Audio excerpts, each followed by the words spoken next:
दोस्तों, एसजे कहानी सागर में आपका स्वागत है। आज की हमारी कहानी है सौंफ। मम्मी, 4 बज गए। आपको कीर्तन में नहीं जाना? जाना तो है बहू, लेकिन 5 बजे तेरे पापा जी चाय पीते हैं। चाय पिलाकर ही चली जाऊंगी। मम्मी जी, क्या मुझे चाय बनानी नहीं आती? अरे वह बात नहीं बहू, अभी तो किचन से निकली है तू, आराम कर। कहाँ बीच में उठेगी? विमला जी अपनी सफाई देते हुए बोली। मम्मी, रोटियां बनाई हैं मैंने सिर्फ, बाकी सारा काम आपने किया। उसमें मुझे क्या थकान होनी है। आप निश्चिंत होकर जाइए, मैं पापा जी को समय पर चाय दे दूंगी। अंजलि मुस्कुराते हुए बोली। मैं भी कुछ थकी सी हुई हूँ, सोच रही हूँ ना जाऊँ। विमला जी अनमने मन से बोली। अपनी सास के उतरे चेहरे को देख अंजलि समझ गई कि बात कुछ और है। अपनी सास के पास बैठकर वह बोली।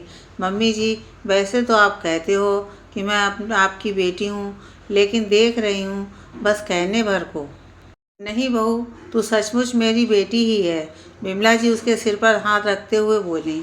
अच्छा, तो सच सच बताओ कि क्यों नहीं जा रही आप कीर्तन में? कल से तो आप वहाँ गाने के लिए कितने भजन याद करने में लगी थीं, और आज? अपनी बहू की बात सुन विमला जी थोड़ी दुखी होते हुए बोली। बहू, 6 महीने में तू बहुत कुछ देख समझ गई, लेकिन फिर भी बताती हूँ। तेरे ससुर और मेरा स्वभाव बिल्कुल अलग है। जहाँ मुझे सभी के साथ मिलकर चलना, उठना बैठना, हंसना बोलना पसंद है, तेरे ससुर बिल्कुल ही अंतर्मुखी स्वभाव के हैं। उन्हें मेरी ये आदतें बिल्कुल पसंद नहीं। मैंने इन्हें कई बार समझाना भी चाहा, लेकिन हमारे पुरुष प्रधान समाज में कहाँ पत्नी की इच्छाओं की कदर। माँ ने हमेशा यही सीख दी कि जिसमें पति तेरे खुश रहे वही करो, और सासू माँ उनके लिए बहू की खुशी से ज़्यादा बेटे की खुशी थी।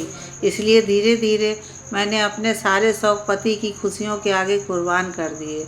हाँ, बस एक शांति थी कि तेरे ससुर मेरे खाने पीने और ओढ़ने पहनने का बहुत ध्यान रखते थे।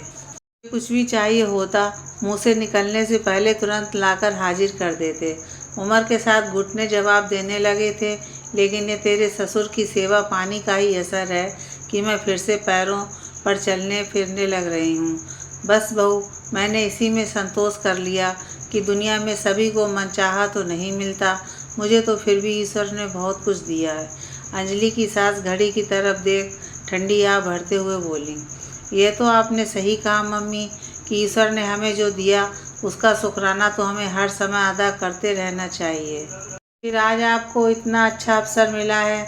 वैसे भी पापा जी आज अपने दोस्त के घर गए हैं, कह रहे थे 6-7 बजे तक आएंगे। तब तक तो आप आ जाओगे ना मम्मी? वैसे कौन सा आप मोहल्ले में बैठ गप्पे मारने जा रहे हो? भगवान का नाम लेने ही तो जा रहे हो। चले जाओ, मन की मन में मत रखो। अंजलि उन्हें उत्साहित करते हुए बोली। विमला जी का मन तो था ही, बहू के समझाने पर उनमें थोड़ी और हिम्मत आई, और वह ये सोचकर निकल गईं कि पूरा समय नहीं बैठेंगी, जल्दी ही माथा टेक कर वापस आ जाएंगी। अंजलि भी अपनी सास के जाने के बाद थोड़ा आराम करने के लिए लेट गई, लेकिन उसे 1 घंटा भी न हुआ था कि दरवाजे की घंटी बजी। उसने दरवाज़ा खोला तो सामने उसके ससुर जी खड़े थे। देखकर एक बार तो वह भी घबरा गई, लेकिन फिर उसने खुद को थोड़ा सामान्य किया। घड़ी में देखा 5:30 बजने को आए थे। पापा जी, आप तब तक फ्रेश हो जाइए, मैं आपके लिए चाय बना देती हूँ। बहू, तुम आराम करो, चाय तुम्हारी सास बना देंगी। पापा जी, मैं तो आराम ही कर रही थी, और वैसे भी दोपहर से मम्मी जी की तबीयत सही नहीं है। दवाई लेकर थोड़ी देर पहले ही लेटी हैं, उन्हें जगाना सही नहीं है। क्या हो गया था? मुझे फ़ोन क्यों नहीं किया? उसके ससुर थोड़ा चिंतित होते हुए बोले। पापा जी, फिक्र करने की कोई बात नहीं, बस थोड़ी थकावट थी और बीपी लो। सुनकर विमला जी के पति ने थोड़ी राहत की सांस ली। जब तक वह फ्रेश होकर आए, अंजलि चाय बनाकर ले आई। अपने ससुर को चाय दे, वह भी वहीं बैठ गई। पापा जी, आज आप अपने दोस्त के पास गए थे, कैसी रही आपकी मुलाकात? बस बेटा, दोस्तों के साथ मुलाकात मतलब खुशियों की सौगात। आज मैं अपने बचपन के दोस्त के पास गया था, और वहाँ जाकर सरप्राइज़ हो गया। वहाँ तो मेरे स्कूल कॉलेज की पूरी मंडली जमा थी। फिर तो बचपन स्कूल के जो किस्सों की शुरुआत हुई, उसमें समय का पता ही नहीं चला। सच में अपने यार दोस्तों से मिलकर जीवन में फिर से जोश भर जाता है। सबके साथ मिलकर आज अतीत की गलियों में पहुंचकर जो खुशी मिली तुम्हें बता नहीं सकता। ऐसी ही मुलाकातें महीने में एक आध बार हो जाएं तो हम बूढ़ों को दवाइयों की ज़रूरत ही ना पड़े। कहते हुए बिमला जी के पति की आंखों में चमक थी। पापा जी, आप बिल्कुल सही कह रहे हो। मेरे पापा व दादा तो शाम होते ही 1 घंटा अपने दोस्तों के साथ ज़रूर बैठते हैं और मम्मी दादी दोपहर के समय आराम करने के बजाय अपनी सहेलियों के साथ बैठकर गप्पे मार अपनी थकावट दूर कर तरोताज़ा हो जाते हैं। देखो ना पापा जी, मेरे दादा व दादी 80 के आसपास होने को आए, लेकिन आज भी चुस्त दुरुस्त हैं। कोई बीमारी उन्हें छूकर नहीं गई। ईश्वर की कृपा से मम्मी पापा भी। मुझे लगता है इसका कारण सामाजिकता भी है। जब हम अपने दोस्तों और रिश्तेदारों से मिलते हैं, अपना सुख दुख बतलाते हैं और उनसे सलाह करते हैं तो आधी बीमारियां तो अपने आप ही दूर हो जाती हैं। जैसा आपने कहा कि अपने दोस्तों से मिलने पर लगता ही नहीं कि हमारी उम्र बढ़ रही है। वैसे एक बात कहूँ पापा जी, मैंने देखा है कि आप मम्मी जी की कितनी फिक्र करते हैं। एक पति शायद ही अपनी पत्नी की बीमारी के लिए ऐसे रात भर जागता हो, लेकिन पापा जी मुझे लगता है कि मम्मी को दवाइयों के साथ साथ कुछ और भी दिया जाए तो वह जल्दी सही हो सकती हैं। हाँ हाँ बहू, बताओ ना। मैं तो चाहता हूँ बिमला के पैरों का दर्द व बीपी जल्द से जल्द सही हो। उसे दर्द से तड़पता देख मुझे क्या कम तकलीफ़ होती है। पापा जी, मुझे पता था आप मम्मी के इलाज के लिए कुछ भी करने के लिए मना नहीं करेंगे, इसलिए मैंने मम्मी को आज कीर्तन में भेज दिया। कीर्तन में जाकर मम्मी के पैरों का दर्द सही हो जाएगा? ये कैसे बेवकूफ़ वाली बातें कर रही हो बहू। बिमला जी के पति थोड़ा नाराज होते हुए बोले। पापा जी, दर्द तो मम्मी का महंगी दवाइयों से भी कम नहीं हो रहा होगा।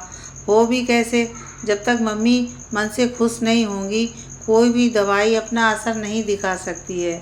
और मम्मी की खुशियों का गला तो आपने उनके इस घर में आते ही घोट दिया था और उन्होंने भी आपकी खुशी के लिए अपने सारे शौक़ों को तिलांजलि दे दी।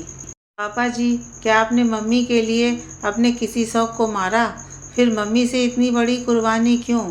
पापा जी, मेरा मन आपका दिल दुखाने का नहीं, लेकिन सासू माँ की घुटन भी मुझसे देखी नहीं जाती। बिमला जी के पति इतनी देर से अपनी बहू की बातें सुन रहे थे। चुप्पी तोड़ते हुए बोले, बहू, तेरी सास सही कहती है कि तू बहू नहीं बेटी है हमारी। मैं तो पति के झूठे ऐम में ही रह गया। अपनी पत्नी की घुटन मुझे दिखाई नहीं दी, लेकिन तुमने न केवल अपनी सासू माँ के दुख दर्द को समझा बल्कि उसे दूर करने की पहल भी की। वह भी आज से अपनी ज़िंदगी जिएगी। मैं उस पर अपने कोई नियम नहीं थोपूंगा। मुझे तो सोचकर भी शर्म आ रही है कि मैं इतना खुदगर्ज निकला। सारी उम्र उसने मेरी खुशियों के लिए निकाल दी और मैं उसकी तकलीफ़ न देख पाया। आज सच्चाई जानने के बाद कैसे आंख मिलाऊंगा उससे। विमला का पति उदास होते हुए बोला। इसमें उदास होने की कौन सी बात है? चश्मा हटाकर आंखें चार कीजिए न मुझसे। विमला जी दरवाजे पर खड़ी शरारत से मुस्कुराते हुए बोली। विमला जी की बात सुनकर उनकी बहू के साथ साथ उनके पति भी ठहाका मारकर हंस पड़े।